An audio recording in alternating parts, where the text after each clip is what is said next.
True gangster fact of the day: Al Capone's nickname was never Big Al or Scarface, it was actually Snorky. Some people thought this was because he was short, which is another lie, as we've seen directors make Capone short in films. He was actually around the 6-foot mark. He was not a small man at all. Standing at 5 feet and 11 inches, as I said, about 6 foot, that's pretty big. Not sure where the small guy stuff comes from. He was actually 1 inch taller than Big Paul Castellano of the Gambinos. He was not a short man at all.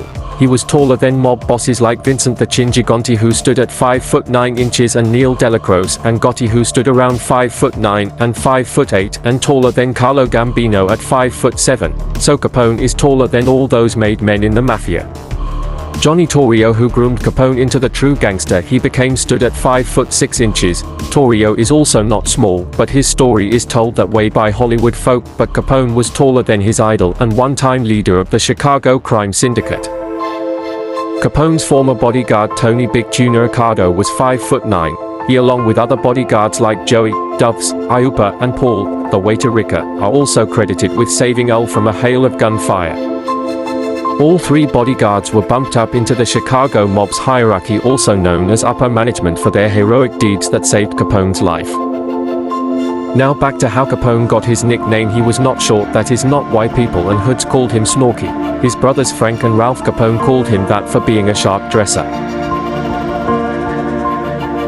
Al's bodyguards Ricker and Accardo and Iupa were all shorter than Capone. His inmate record cards show he was 5 feet and 11 inches in 1931 and stayed in cell number 181 in August 1934. Capone was allowed to play music in his cell using a small banjo. He even formed a small prison band called the Rock Islanders. During his stay in Alcatraz Island, this was the Colorado ADX of yesterday's pastime, Capone was sent to Alcatraz Island for his crimes.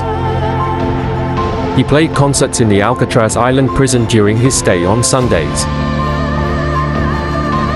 Capone was involved with a wide range of criminal enterprises and rackets like protection rackets, bribery, bootlegging, and gambling, to name some of Capone's rackets.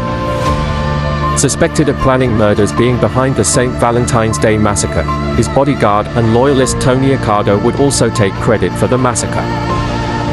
That same bodyguard would protect Capone from the retaliation or aftermath of that event that took place. One restaurant Capone owned north of Chicago, where some of his Capone gang dwelled, was ambushed by foes, and some of Capone's men were found dead on the restaurant's floor on the outskirts of the city. Capone owned a Boston Terrier and was originally a Brooklyn, New Yorker before heading to the windy city of Chicago. As a young man he joined the 5 Points Gang. Frankie Yale and Johnny Torrio were also a part of this gang.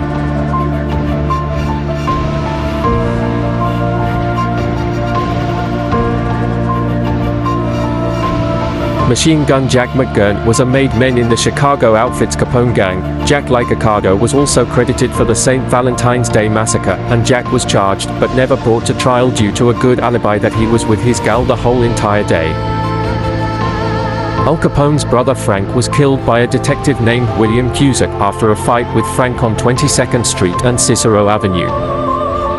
Torrio would arrange to have O'Banion, an enemy of the Capone gang, killed on November 10, 1924.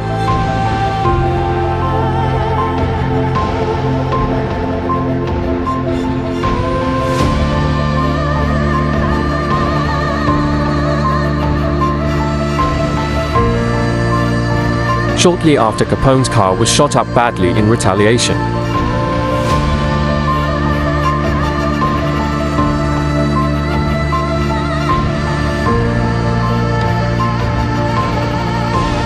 Capone Tribute Part 2 coming soon. Till next time on True Gangsters of Yesterday.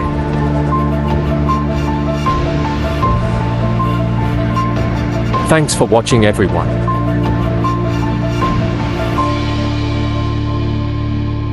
Cash App in bio if you would like to support the channel by donating.